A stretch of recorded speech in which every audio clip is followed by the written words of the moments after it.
کس کس سطح پہ لڑے. میں جب میڈیا دیکھتا ہوں نا تو ڈپریشن سے نیند اڑتی ہے کہ علماء کس کس سطح پہ لوگوں سے جنگ کریں. مذہب انسان کو صحیح گائیڈ کرتا ہے, لیکن مذہبی اسکالر ہی اگر 2 نمبر شروع کر دیں. 2-3 مذہبی اسکالر ہیں آج کل, انہوں نے یہ منجن بہت بیچنا شروع کر دیا ہے کہ تمہاری بیوی پر تمہاری ماں کی خدمت لازم نہیں ہے. یار تم بے شرمو, تمہاری ماں جب تمہاری بیوی کو بلاتی ہے کہ بیٹا پانی لے کر آؤ, بغیر تو تم اپنی بیوی کو یہ مسئلہ بتایا کرو کہ تم پر میری ماں کی خدمت لازم نہیں ہے. کیسے بے شرم لوگ ہیں, غیرت نہیں ہے ان لوگوں میں. آپ اس پر بیان کرو کہ ساسیں بہوؤں پہ ظلم کرتی ہیں, ہم بھی سنیں گے آپ کی بات, کرتی ہیں, اس میں 2 رائے نہیں ہو سکتی. اس کو غلام بنا کے رکھتی ہیں, غلط ہے, نہیں رکھنا چاہیے. لیکن آپ نے اتنا مبالغہ کر دیا عورت کے حقوق, فیمنسٹ عورتوں کو بھی پیچھے چھوڑ دیا آپ نے. گھروں کا نظام کیسے چلے گا؟ ہمیشہ گھروں میں چھوٹے کس کی خدمت کرتے ہیں؟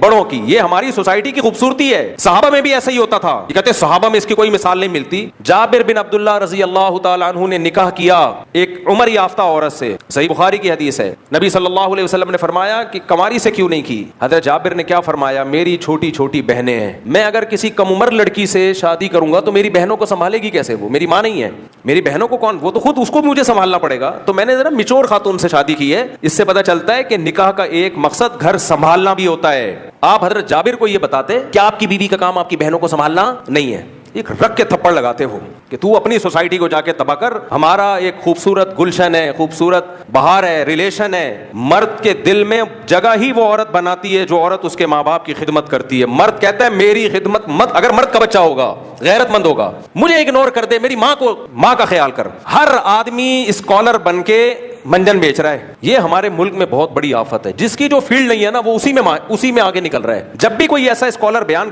کیا کرے نا کہ آپ کی بیوی پر آپ کی ماں کی خدمت لازم نہیں ہے, تو اس کو بول تو اپنے گھر میں اپنی بیوی کو سمجھا یہ باتیں.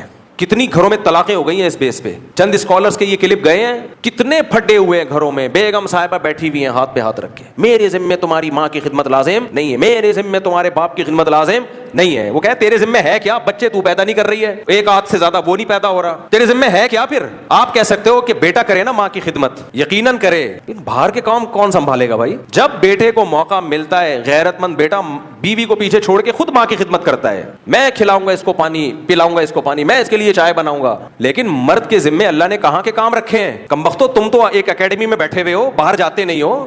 مرد کو کمانے کے لیے باہر جانا پڑتا ہے. تم لوگوں کو کیوں خراب کر رہے ہو؟ جو سعودی عرب میں جاب کر رہا ہے, جو امریکہ میں جاب کر رہا ہے, جو ہم تو اسی کے قائل ہیں کہ جہاں جاؤ سفر میں بیوی کو ساتھ لے کے جاؤ, لیکن ہر آدمی کے پاس اتنے وسائل نہیں ہوتے. اصل حکم تو یہی ہے کہ ساتھ ہونی چاہیے تمہاری, لیکن ہر آدمی اتنا افورڈ نہیں کر سکتا. صحابہ میں بھی ایسا نہیں تھا, سب نہیں لے کے جاتے تھے. جو غریب صحابہ تھے ان کی بیویاں گھروں میں رہا کرتی تھیں, وہ کمانے کے لیے جاتے, جہاد کے لیے جاتے, بیویاں کہاں رہتی تھیں؟ گھر میں رہتی تھیں. ایسا سوسائٹی کا بیڑا غرق کر رہے ہیں یہ اسکالرز.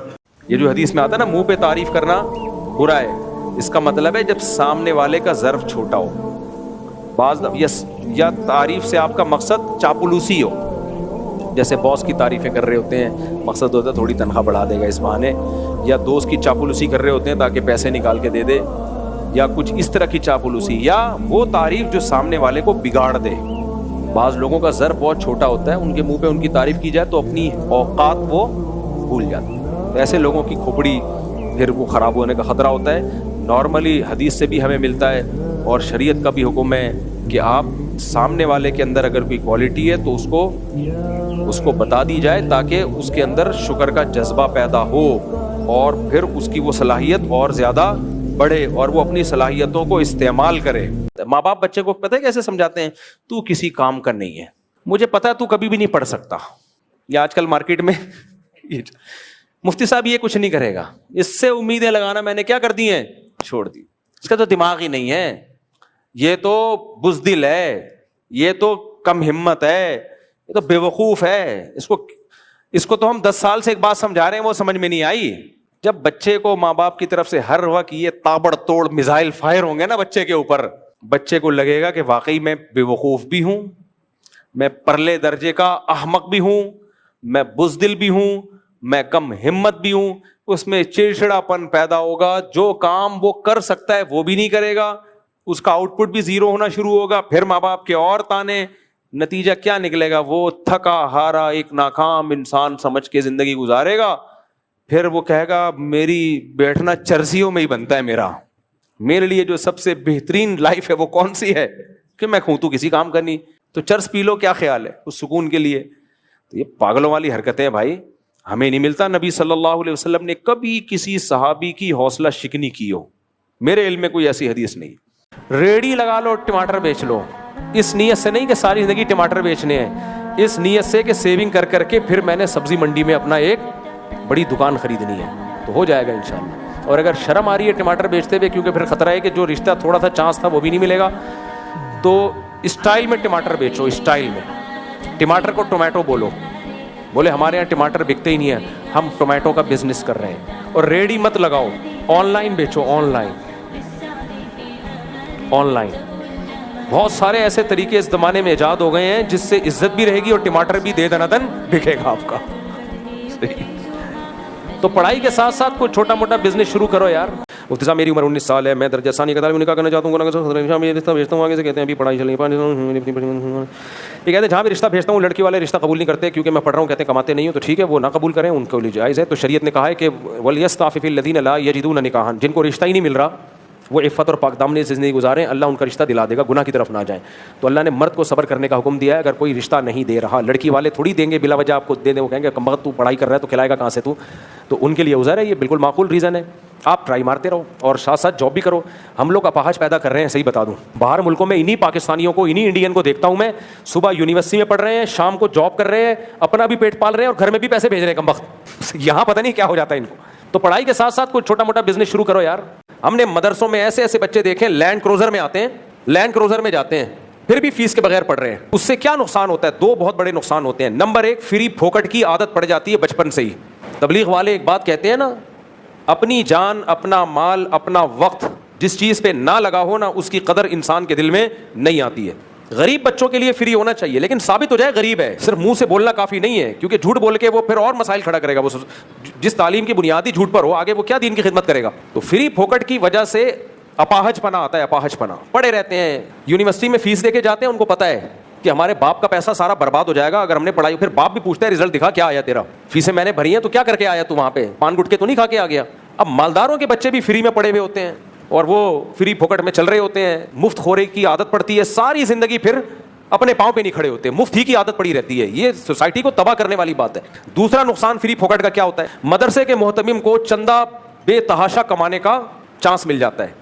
جب کسی مدرسے کے بارے میں سیٹھوں کو پتہ چلتا ہے کہ یہاں فیس لے کے پڑھائی کی جاتی ہے تو اس مدرسے کو زیادہ چندہ آتا نہیں ہے، تو چندہ گیری کا سیٹ اپ بھی کیا ہو جاتا ہے؟ ختم. جامعۃ الرشید کی بھی یہی رائے ہے کہ اس زمانے میں طلبہ سے فیس لینی چاہیے. ہاں، جو طالب علم ثابت ہو جائے کہ غریب ہے، ثابت ہو، یہ ہوائی بات نہ ہو. دیکھو یہ جو مشینوں پہ لوگ جم کرتے ہیں نا، یوں دوڑتے ہیں، یہ بھی مجھے لیڈیز پن لگتا ہے. جاگنگ کیا کرو، گراؤنڈ میں جا کے بھاگا کرو، یہ لیڈیز کے لیے. مشین گھر میں رکھ دی. آج کل لوگ کہتے ہیں، ڈاکٹر کہتے ہیں ایکچولی فزیکل ایکٹیویٹی بہت ضروری ہے، تو فزیکل ایکٹیویٹی میں گھر میں مشین لا کے رکھیں گے، اس میں بھاگیں گے. باہر جا کے دوڑو، میدان میں جو نیچرل ہے دوڑو. یہ کام لیڈیز کے لیے چھوڑ دو، آپ آدمی کے بچے بنو. کہاں جاؤ؟ ٹھیک ہے، جس کے لیے باہر دوڑنے کا کوئی ہے ہی نہیں، وہ گھر میں بیٹھے رہنے سے بہتر ہے. لیکن جو نیچرل ہے میرے بھائی، وہ باہر دوڑو، باہر کی ہوا کھاؤ. کتوں کا خوف بھی اس میں آتا ہے، 2-4 کتے دیکھ رہے ہوتے ہیں، اس سے آپ کی ہارٹ بیٹ تیز ہوتی ہے. ایمیون سسٹم آپ کا کیا کرتا ہے؟ بوسٹ ہوتا ہے. بالکل گھر کی 4 دیواری میں ہی سب کچھ ہو رہا ہے، تو یہ مزہ نہیں ہے زندگی میں. ہم تو باہر جاتے ہیں، 2 کراچی میں کتے دیکھو گھور گھور کے دیکھ رہے ہوتے ہیں. وہ لبرل تھے جو انہوں نے یہ بھی کہا اور بھی بہت کچھ کہا کہ خواتین کو گھر میں ایکسرسائز کا موقع نہیں ملتا، وہ گھروں میں بند رکھا ہوا ہے. بات بالکل ٹھیک ہے. آج کل جہاں گھر چھوٹے چھوٹے ہیں وہاں پراٹھے پھوڑے جا رہے ہیں، خواتین کو ایکسرسائز کا موقع بالکل بھی نہیں ملتا.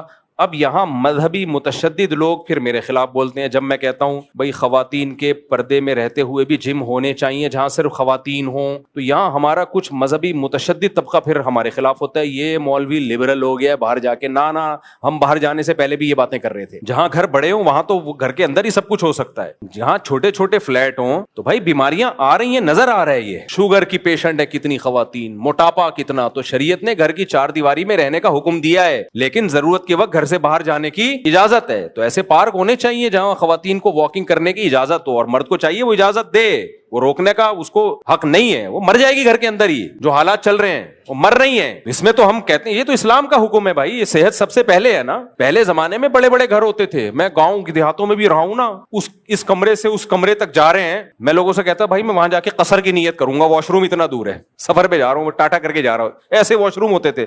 اب تو کمرے کے ساتھ واش روم ہے, ادھر کچن ہے. ایک آدمی نے مجھے بتایا میری بیوی اتنی سست کہ کہتے ہیں میرا 10 فٹ کے فاصلے پر کچن تھا تو بیگم کو جاتے ہوئے تکلیف ہو رہی تھی کہ اتنا دور کچن, تو میں نے کہا بائک لے کے دے دو, 10 فٹ کے فاصلے پر نا کچن. تو آج کل یہ حالات ہو گئے, خواتین کو کچن بھی ادھر ہی چاہیے, یہی کمرہ ہو, یہی واش روم ہو, اور گھر اتنے چھوٹے چھوٹے. ایسی صورت میں صحت کا بیڑا غرق ہوگا, کیونکہ فطرت سے کوئی لڑے گا تو فطرت جیت جائے گی میرے بھائی. وہ تو ہم بھی اس کے قائل ہیں بھائی. اور پہلے گورا یہ کرتا تھا, میں نے امریکہ میں یا کینیڈا میں ایسے پارک دیکھے ہیں, پرانے پارک جنہیں گوروں نے نام دیا ہوا ہے فیملی پارک, یہاں مردوں کا داخلہ منع ہے. میں نے کہا واہ بھائی, گورا بھی کسی زمانے میں خاندانی ہوا کرتا تھا, لیکن وہ پارک اب نام کے رہ گئے ہیں. تو ایسے پارک ہمارے یہاں بھی ہونے چاہیے, جہاں خواتین جاگنگ کرنا چاہیں, واکنگ کرنا چاہیں, وہ کریں. اس کے تو ہم قائل ہیں میرے بھائی. جو بھی انٹرنیٹ پہ غریبوں کو برا بلا کہا کرے نا, اپریشیٹ نہیں کیا کرو. وہ ساری گالیاں آپ پارسل کر دو اس کے ابا اماں کی طرف, خود نہیں پارسل کرو اس کے ابا اماں نے کیا بگاڑا ہے. آپ بولو کہ تمہارے ابا بھی چونکہ غریب تھے, اگر امیر ہوتے تو تم امیر باپ کے بیٹے تو ویسے ہی امیر ہوتا ہے نا. تو یہ سارے بی سے بغیرت بھی وہی ہیں تمہارے بقول, ہم نہیں گالی دے رہے. اور جتنی بھی گالیاں والیاں ہیں نا ساری فٹ کرو, بولو اپنے چاچے اپنے مامے پہ پہلے فٹ کرو, پھر رکشا ٹیکسی والوں کو برا بلا کہا کرو. ایک کام یہ آئندہ کرنا ہے آپ لوگوں نے, جب بھی کوئی اس طرح بولے نا غریب بغیرت ہوتا ہے, غریب فلانا ہوتا ہے, غریب ڈمکانا ہوتا ہے, تو آپ نے کیا کرنا ہے, بولنا تمہارے ماں باپ کیا پیدائشی مالدار ہیں یا اب بھی مالدار ہیں, یا انہوں نے بھی وہی سب کچھ کیا ہے, بزنس کر کے اتنا پیسہ کمایا ہے. نہیں کمایا تو سب سے پہلے یہ گالیاں تمہارے ابا اماں کو جا رہی ہیں. ایک بات. نمبر 2, جب وہ بولیں کہ بزنس جو ملازم کرتا ہے وہ بغیرت ہوتا ہے, وہ باس کے جو ہے وہ چمچہ ہوتا ہے وغیرہ ہوتا ہے, تو ان کو بولو کہ جتنے یہ تانے ہیں نا, سب سے پہلے اپنی فیکٹری اور اپنے بزنس میں جو ملازمین ہیں ان کو جا کے سنایا کرو. یہ کمبخت آپ کو غربت کے تانے دے دے کے مار دیں گے ڈپریشن سے. میں بھی اس کا قائل ہوں کہ بزنس کرنا چاہیے, لیکن ہر شخص کے مقدر میں بزنس نہیں ہوتا. بزنس کرنے والے کو بھی تو بزنس کو رن کرنے کے لیے ملازمین چاہیے. یہ تو اللہ کی تقسیم ہے بھائی. ہر آدمی اگر بزنس کر کے مالدار بننا شروع ہو جائے تو امیر غریب کی تقسیم جو پورا نظام کائنات اس پہ چل رہا ہے وہ ختم ہو جائے گی.